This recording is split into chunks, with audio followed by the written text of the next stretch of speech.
بوعدي كيشعل الصراع، المغرب ولا فرنسا، شكون غادي يربح؟ الزلزولي كيفاجئ الجميع، هدف بلا احتفال ورسالة وفاء قوية. سيميوني كيتحدى برشلونة، الخطة جاهزة وما كاينش تراجع. مفاجأة مدوية، ريال مدريد باغي يرجع كروس من جديد. بايرن كومباني يرعب أوروبا، أرقام خيالية وموسم للتاريخ. أنور غازي كيشعل الجدل، تصريح صادم على كان مغرب. تألق مغربي عالمي، رحيمي كيقود العين نحو اللقب بطريقة نارية.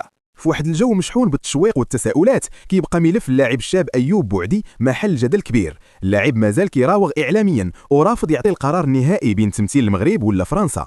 الجماهير كتسول امتى غادي يحسم، واش غادي يسمع لنداء القلب ولا غادي يختار طريق اخر. وفي لقطه مختلفه فيها الوفاء والاحساس، النجم المغربي عبد الصمد الزلزولي دار موقف كبير في ملعب اوساسونا. من بعد ما سجل هدف رفض يحتفل وقالها بصراحه: جماهير اوساسونا عارفه حبي ليهم، وحتى الا سجلت هنا ديما عمري نحتفل. رساله قويه كتبين ان كره القدم ماشي غير اهداف، ولكن حتى اخلاق واعتراف بالجميل. ومن جهه اخرى المدرب المثير دييغو سيميوني كيشعل الاجواء قبل مواجهه ناريه بين اتلتيكو مدريد وبرشلونه. قالها بوضوح: عندي خطه وما غاديش نبدلها. واش الخطه غادي تنجح ولا البارسا عندها راي اخر؟ وفي خبر عاجل، ريال مدريد باغي يرجع واحد من اساطيره توني كروس، هاد المره ماشي لاعب بل في الاداره. النقاشات باديه والخطه واضحه، باغين كروس يرجع. عوده ممكنه، ولكن واش غادي تحقق؟ اما في الدوري الالماني بقياده فينسنت كومباني مع بايرن ميونخ ارقام مرعبه: 28 ماتش بلا هزيمه، 105 هدف، صداره مريحه بفارق 12 نقطه. موسم كيقول بايرن راجع بقوه.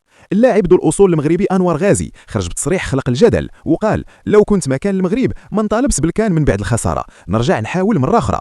تصريح قسم الجماهير بين مؤيد ومعارض.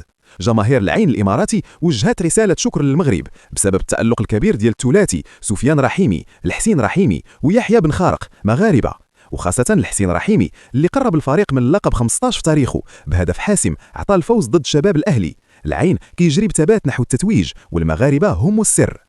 إذن خلاصة المشهد بين قرارات مؤجلة، وفاك نادر، خطط تكتيكية، عودة أساطير، جدل تصريحات وتألق مغربي عالمي. كرة القدم كتأكد لنا كل مرة ماشي غير لعبة، بل قصة فيها دراما ما كتساليش. كرة القدم عالم تاني.